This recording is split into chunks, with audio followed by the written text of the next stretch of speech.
안녕하세요. 다정한 남각정 다락방TV입니다. 오늘도 저의 다락을 찾아주셔서 감사드리고요. 사연 시작해보도록 하겠습니다. 신랑과 저는 결혼한 지 10년이 지난 부부입니다.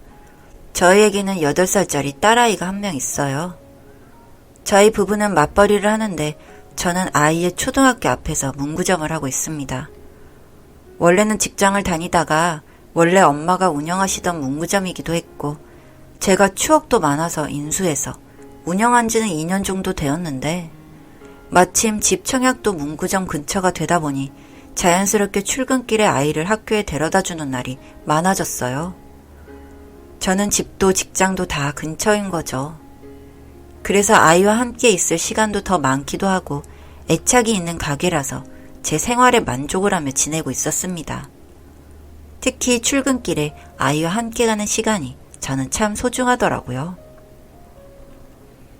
아이도 유치원과 달리 학교에 가니 새로운 친구들을 사귀기도 하고 학교를 마치고 운동장에서 놀다가 문구점에 와서 슬쩍 웃으며 과자를 가져가기도 하고 저는 그런 아이를 보면서 그럼 안 된다고 말리는 그런 모습들이 이제는 뭔가 다 꿈처럼 뜬구름 잡는 소리처럼 느껴집니다. 우선 저희 딸아이는 그림을 엄청 잘 그려서 제가 학원에 보내기도 했고 최근에는 개인 선생님을 따로 불러서 가르칠 정도로 열정 가득했습니다. 무엇보다 딸아이가 스스로 그림 그리는 것 자체를 너무 좋아했고요. 그래서 할 수 있는 한 최대한 아이가 하고 싶은 대로 배울 수 있게 지원을 해주는 게 부모라고 생각했어요. 그 의견에서는 신랑도 마찬가지였고요. 그러다가 친구의 추천으로 소개를 받은 선생님과 집에서 처음 인사를 나누는 날이었는데 신랑과 구면이더라고요. 선배. 민정이? 그 선생님은 신랑과 같은 학교를 졸업한 사람이었고 전공이 미술 쪽이라서 졸업 후 계속 전공 쪽을 살려서 일을 하다가 최근 방문 미술 쪽으로 전향을 했다고 하더라고요.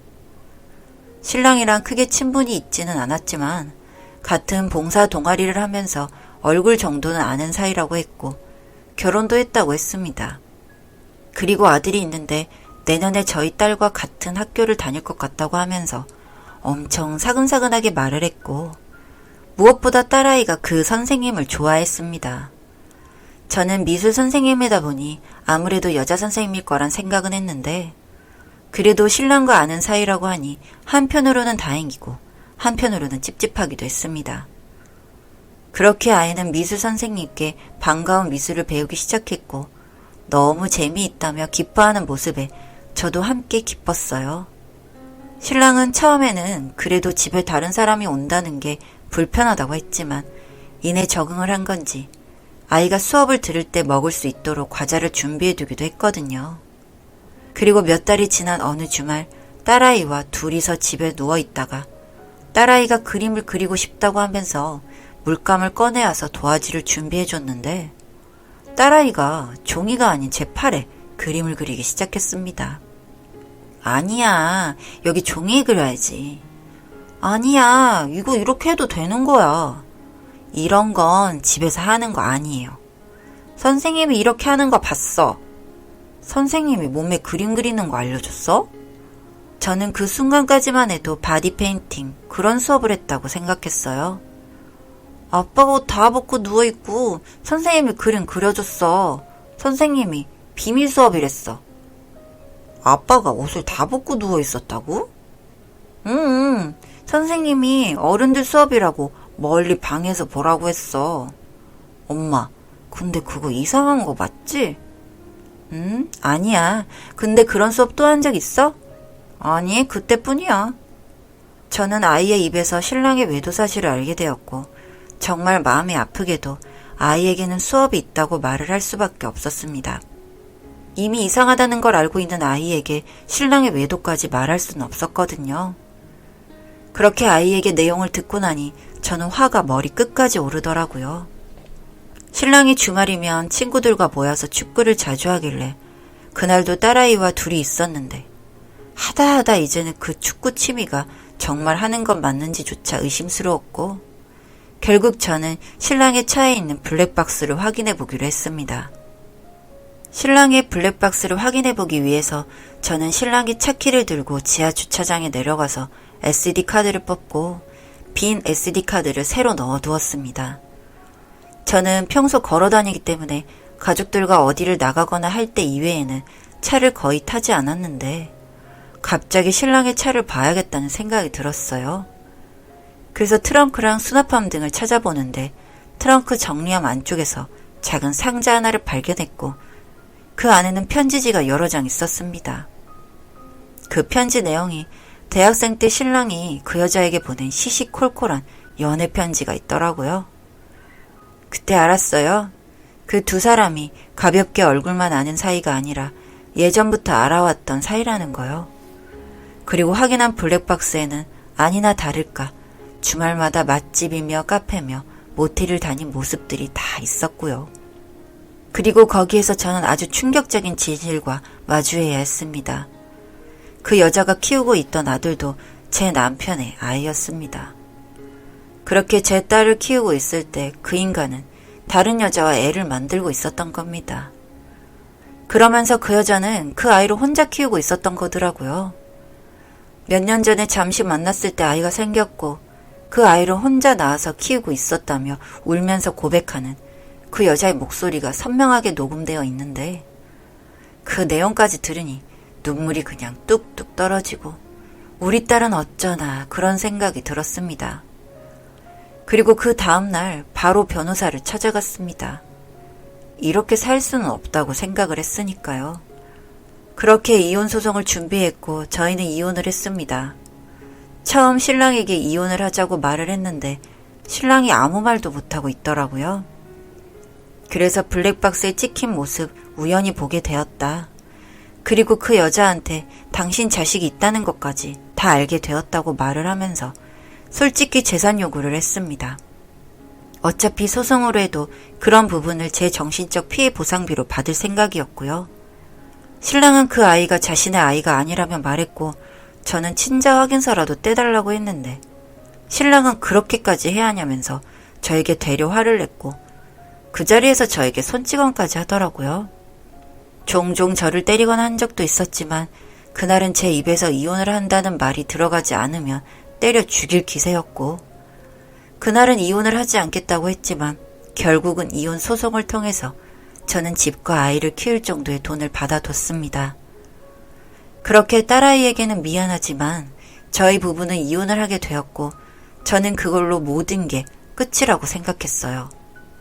지금은 이혼하고 4년 정도 지났습니다. 저희 딸아이는 이제 고학년이 되었고 저는 여전히 그 문구점을 지키면서 일을 하고 있어요. 그런데 몇 주 전에 딸아이가 얼마 전에 아빠를 봤다며 이야기를 했고 어디서 봤냐고 물었더니 학교 앞에 찾아왔었대요. 그렇게 아빠 손에 이끌려 커피집에서 빵을 먹고 왔다고 하는데 아이는 아빠를 안쓰러워하는 듯 했고 저는 단순히 화가 났습니다. 그래서 그날 저녁 그 사람에게 전화를 해서 만나게 되었는데 잘 다니던 회사는 그만두기라도 한 건지 옷도 빨지 않고 머리도 감지 않은 모습이었습니다. 잘 지냈어? 당신만 없으면 잘 지내. 이렇게 만나자고 해줘서 고마워. 됐고 우리한테 더는 찾아오지 마. 나 당신한테 할 말이 있어. 난 당신한테 들을 말이 없어. 그때 그 여자, 그 아이, 내 아이가 아니야. 그게 뭐가 중요해? 그 아이가 아프다고 해서 내가 듣기 싫어. 그렇게 말하고 저는 집으로 올라갔고 알고 보니 그 여자가 아픈 아이를 신랑의 아이라고 거짓말을 하고 병원비를 뜯어내 잠적했다고 하더라고요. 그때 저희 집에 온 것도 신랑이 학교를 다닐 때 본인을 좋아했던 걸 기억하고 의도적으로 접근한 거라고요. 그런데 신랑은 그 여자랑 예전에 사고 친 게 있을 테니 그렇게 아무 말도 못했었겠죠. 정말 고소하다 싶었습니다. 지도 지가 해놓은 게 있으니 철석같이 자기 아이겠거니 하고 믿었던 거겠죠.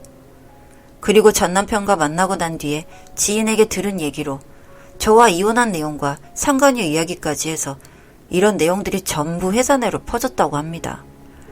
아직은 우리나라가 그런 바람에 대해서는 그래도 관대하진 않았나 봐요. 그렇게 회사를 다닐 수 없을 정도로 되어버렸고 스스로 회사에서 나갔다고 하더군요.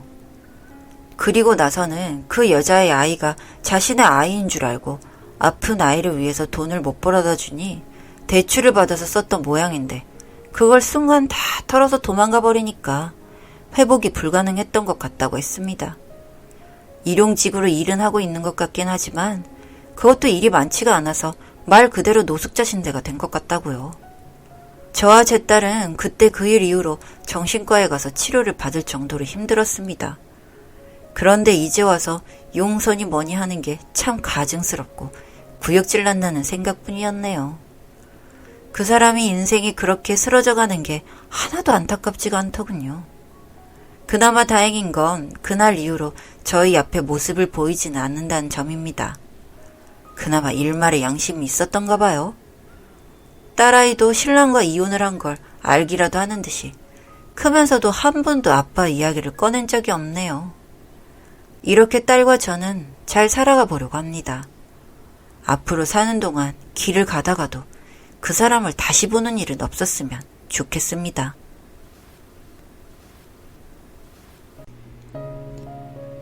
다정한 남걱정 다락방TV였습니다. 다락방 주인에게 구독과 좋아요, 알림 설정으로 응원해주세요.